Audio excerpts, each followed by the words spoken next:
بسم اللہ الرحمن الرحیم. السلام علیکم. حامد میر صاحب لکھتے ہیں firewall there is no room for firewalls. Pakistan کے حوالے سے یہ خبر گردش کرتی رہی ہے کہ اربوں روپیہ لگا کر حکومت نے فائر وال لگائی ہے جس کے ذریعے حکومت سوشل اور ڈیجیٹل میڈیا کو کنٹرول کر سکے.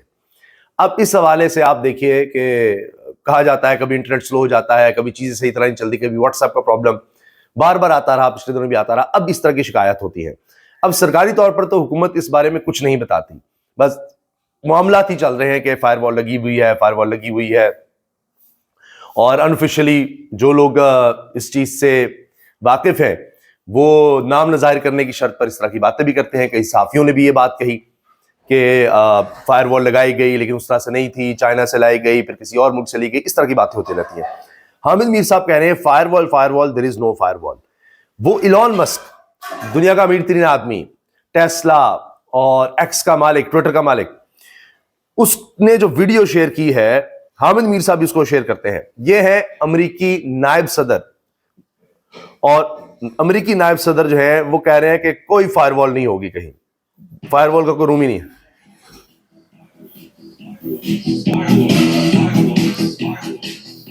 یہ دیکھیے, یہ there is no room for firewalls, کوئی فائر والز نہیں ہو سکتی. یہ جناب ایلون مسک کا ایک خاص انداز ہے, وہ ویڈیوز کو اس طرح ایڈٹ کر کے بنا کے پھر وہ شیئر کرتا ہے. اب یہ کہا جا رہا ہے کہ جب دنیا کا میڈیتین آدمی جو ٹرمپ کے ایڈوائزرز میں بھی ہے وہ اس چیز کو شیئر کر رہا ہے, اس کا پالیسی میکنگ میں کردار بھی ہے, اور پھر نائب صدر کہہ رہا ہے کہ فائر والز تو کوئی چکر ہی نہیں ہے, کوئی نہیں ہوں گی.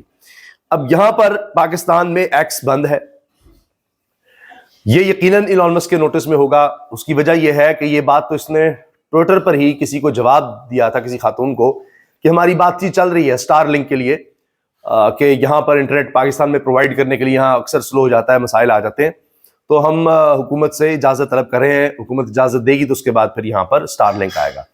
تو آپ اسی سے اندازہ لگا لیجیے اس کو پاکستان کے بارے میں اگر یہ پتا ہے کہ ہم نے درخواست دی ہوئی ہے سٹار لنک کے لیے, تو اس کو یہ نہیں پتا ہوگا کہ یہاں پر فائر وال ہے نہیں ہے, ایکس بند ہے نہیں ہے. ایکس تو بند کافی عرصے سے ہے اور وہ کیس ہی نہیں لگتا. اب خیر یہ بھی پتہ لگ رہا ہے کہ اینکرز ایسوسی ایشن پاکستان کی طرف سے جو درخواست کی تھی پی کیٹ کے خلاف, اس کی بھی کوئی تاریخ ہی نہیں پتہ چل سکی. تو وہ جو گروپ ہے اس میں چونکہ میں بھی شامل ہوں, میں دیکھ رہا تھا, اس میں یہ بات شیئر کی جا رہی تھی. لگتا ہے کہ ایک تحریک ہمیں الگ سے چلانی پڑے گی کہ ہمارا کیس ہی سن لیا جائے. کیس دائر کرنے کے لیے, درخواست دائر کرنے کی الگ تحریک ہے, اور اس کی تاریخ لینے کے لیے ایک تحریک ہوگی. فضل الرحمان صاحب کے حوالے سے جو ایڈوائزری نوٹس آیا کہ ان کی جان کو خطرہ ہے, وہ سیاسی سرگرمی محدود کر دیں, اس پر بڑا سخت رد عمل دیا ہے جے اے آئی کے ترجمان نے. انہوں نے اس میں خیبر پختونخوا کی حکومت کو شامل کیا ہے کہ جی آپ اس طرح سے نہ کریں, لیکن اصل معاملہ لگتا ہے کہ وفاقی حکومت سے ہے, کہ فضل الرحمان صاحب گرینڈ الائنس کا حصہ کیوں بن رہے ہیں اور اس طرح کی چیزیں کیوں چل رہی ہیں. شاہد میتلا سینئر صحافی ہیں, وہ کہتے ہیں, انہوں نے اپنے ویلاگ میں ذکر کیا ہے کہ فواد چودھری فروری 2022 میں جنرل باجوہ کے پاس گئے, کہا عمران خان ناکام ہو گئے, پی ٹی آئی ڈیلیور نہیں کر سکی, ہمیں حلقوں میں مشکلات کا سامنا ہے, میں پی ٹی آئی چھوڑنا چاہتا ہوں, مجھے کسی اور جماعت میں بھیج دیں. اچھا, شاہد میتلا صاحب سابق army chief general Qamar Javed Bajwa کے حوالے سے خبریں دے چکے ہیں, تفصیلی باتیں کر چکے ہیں, اور وہاں سے ان کو ایک اور بوسٹ ملا. ویسے تو کافی عرصے سے صحافت سے وابستہ ہے, لیکن وہ ان کا بہت زیادہ کالم اور ساری خبریں بڑی مشہور ہوئیں جو انہوں نے جنرل باجوہ کے حوالے سے کچھ عرصہ قبل دی تھی. اب آپ سنیے کیا کہہ رہے ہیں فواد چودھری کے بارے میں. بڑی خبر دے رہا ہوں فواد چودھری کے حوالے سے کہ فواد چودھری فروری 2022 میں جنرل باجوہ کے پاس جاتے ہیں اور ان کو کہتے ہیں کہ پی ٹی آئی ڈیلیور نہیں کر پا رہی اور پی ٹی آئی ڈیلیور نہیں کر سکی ہے, ہم لوگوں میں جاتے ہیں, ہمیں مشکلات کا سامنا کرنا پڑتا ہے, ان کے سوالوں اور تنقید کا سامنا کرنا پڑتا ہے, اس لیے میں پی ٹی آئی کو چھوڑنا چاہتا ہوں اور آپ مجھے کسی اور جماعت میں بھیج دیں. انہوں نے جنرل باجوہ کو کہا کہ میں پی ٹی آئی چھوڑنا چاہتا ہوں, آپ مجھے کسی اور جماعت میں بھیج دیں, میں پی ٹی آئی میں نہیں رہنا چاہتا ہوں. اور عمران خان سنتے نہیں ہے کسی کی, اور جو ہم نے وعدے کیے تھے اس میں ہم پوری طرح سے ناکام ہو گئے ہیں. اب یہ کہہ رہے ہیں کہ فواد چودھری تو بہت عرصہ پہلے پی ٹی آئی چھوڑنا چاہتے تھے. فواد چودھری آئی پی پی جوائن کر کے واپس اب تحریک انصاف کی طرف آنا چاہتے ہیں اور اپنے آپ کو تحریک انصاف کا ہی کہلواتے ہیں. ساری ہمدردیاں ان کے ساتھ ہیں, ان کی تمام ٹویٹس آپ دیکھ لیں وہ تحریک انصاف کے حق میں ہوں گی, عمران خان کے حق میں ہوں گی اور حکومت کے خلاف ہوں گی. ابھی لڑائی بھی ہوئی ہے شعیب شاہین سے ان کی, وہ اسی وجہ سے کہ شعیب شاہین نے کہا کہ یہ بھگوڑا ہے اور عمران خان کو میں نے بتا بھی دیا ہے، اور عمران خان نے اس پر افسوس کا اظہار کیا کہ اس نے کس طرح سے تھپڑ مارا، کہتے ہیں میں نے بدلہ بھی لے لیا. تو اس کے بعد اب شاہد میتلا نے ویلاگ میں ساری تو آپ تو فروری 2022 میں بھی پی ٹی آئی چھوڑنا چاہتے تھے اور چھوڑ چکے تھے ایک طرح سے. اگر آپ نے فوجی قیادت کو جا کے یہ کہہ دیا کہ میں چھوڑنا چاہتا ہوں اور مجھے پارٹی چینج کروائے، آپ ان کی فیور مانگ رہے تھے، آپ ان کی سپورٹ مانگ رہے تھے پارٹی چینج کرنے کے لیے، تو آپ کس منہ سے پی ٹی آئی کو کلیم کرتے ہیں کہ آپ پی ٹی آئی کے لیڈر ہیں، یہ پی ٹی آئی میں آپ کو ہونا چاہیے، اور باقی جو لوگ ہیں ان کو کرٹیسائز کرتے ہیں. یہ جناب شاہد میتلا صاحب نے سوال اٹھایا فواد چودھری پہ کہ تم دوسروں کو مار رہے ہو، کہ جی تم یہ بات کرتے ہو تو آپ خود پہلے ہی پی ٹی آئی چھوڑنا چاہتے تھے.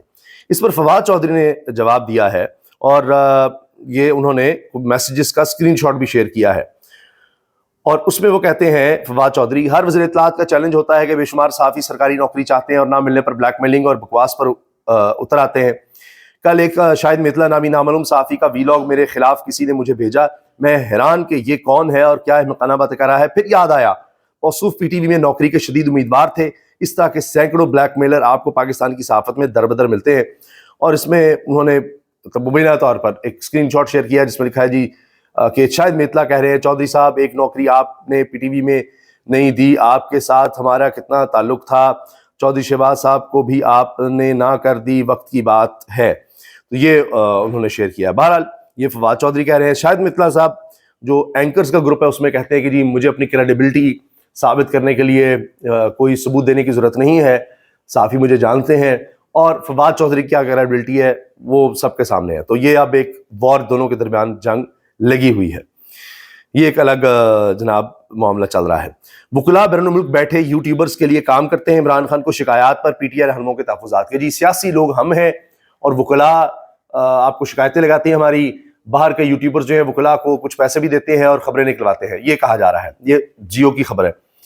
اس پر تحریک انصاف کے رہنما یہ کہتے ہیں کہ ہمیں تو ملنے ہی نہیں دیا جاتا سیاسی لوگوں کو عمران خان سے زیادہ. وکلاء چونکہ کیسز میں پیش ہوتے ہیں وہی جا پاتے ہیں، وہی باتیں کرتے ہیں. تو یہ بھی ایک مسئلہ ہے، ایک کمیونیکیشن کا گیپ ہے جس کی وجہ سے اس طرح کے مسائل یا اس طرح کی خبریں چل جاتی ہیں. تم ہوتے کون ہو روکنے والے؟ میں امریکی شہری ہوں. ملزم ارمغان کے والد کی جج کے چیمبر میں گھسنے کی کوشش. یہ ایک بہت ہولناک قتل کی واردات کراچی میں ہوئی. ایک بالکل نوجوان بچہ جس کو قتل کر کے اس کی لاش گاڑی میں ڈال کر اس کو آگ لگا دی گئی اور کہا گیا وہ لاپتہ ہو گیا، یعنی اس کی پہلے خبر آئی مصطفیٰ. تو اب پتہ چلتا ہے کہ ارمغان ملزم ہے اور اس کا ایک ساتھی تھا. دونوں نے مل کر اس کو تشدد کیا اور اس کے بعد اس کو اسی کی گاڑی کے ٹرنک میں یعنی پیچھے ڈگی میں بند کر کے لے گئے اور دور جا کر گاڑی کو آگ لگا دی. ایک ملزم گرفتار ہے، ملزم شراز، جبکہ جو مرکزی ملزم ہے ارمغان وہ مفرور ہے. اچھا، اور ارمغان کے والد کامران قریشی نے زبردستی جج کے چیمبر میں گھسنے کی کوشش کی انسداد دہشت گردی کی عدالت میں کہ میں امریکی شہری ہوں، مجھے جانے دو. پولیس اور رینجرز کو بلانا پڑا.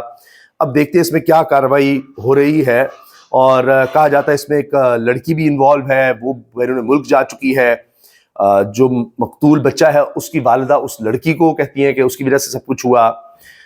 یہ اب کیس چل رہا ہے کہ ارمغان نے اپنے گھر بلایا مصطفیٰ کو، وہاں راڈ مارے اور وہاں سے خون کے نمونے بھی ملے ہیں جو مقتول کی والدہ سے میچ کر گئے ہیں کہ یہ مقتول کہیں ہے. اس کی لاش جل گئی ہوگی، پہلے کا وہ لاپتہ ہے. اس میں پولیس نے بھی غفلت برتی. یہ ایک بڑا ہی ہولناک کیس ہے، بڑا ہائی لائٹ ہو رہا ہے. بڑا افسوس ہوتا ہے کس طرح چھوٹی چھوٹی عمر میں بچے کس حد تک چلے جاتے ہیں، کیا یہ معاملات ہوتے ہیں اور پھر یہ قتل تک بات چلی جاتی ہے اور یہ سارا کچھ ہوتا ہے. اور ایک معصوم ننھی جان اس طرح سے آپ دیکھیں، ایک نوجوان بچہ بالکل وہ دنیا سے چلا گیا. اب اس میں جو مجرم ہیں ان کو سزا ملے گی یا نہیں؟ اب دیکھیے ان کا انفلوئنس بھی سامنے آ رہا ہے، کبھی پولیس صحیح تفتیش نہیں کرتی. آوے کا آوے یہاں بگڑا ہوا ہے. مولانا فضل الرحمان کو سیکیورٹی تھریٹ، ترجمان جے یو آئی کے پی حکومت کو آڑے ہاتھوں لے لیا کہ جی یہ اب تھریٹ کی باتیں نہ بتائیں، ان کو سیکیورٹی فراہم کریں. مولانا فضل الرحمان کو سیکیورٹی خدشات، پولیس نے تھریٹ الرٹ جاری کر دیا. اب یہ بات کہی جا رہی ہے کہ فضل الرحمان صاحب حکومت کے دباؤ میں نہیں آ رہے تو اس وجہ سے سارا کچھ کیا جا رہا ہے، لیکن ان کے ترجمان تو کہتے ہیں کہ کے پی حکومت کی طرف سے جاری کیا گیا ہے اور کے پی حکومت کو سیکیورٹی پرووائڈ کرنی چاہیے. یہ ایک نئی کنٹروورسی بن رہی ہے، لیکن لگتا یہ ہے کہ فضل الرحمان صاحب کی جماعت کا اوور آل جماعت کا پریشر یہی ہے کہ آپ نے گرینڈ اپوزیشن الائنس کے ساتھ دینا ہے، حکومت کی طرف ہرگز نہیں جانا. اجازت دیجیے, اللہ حافظ.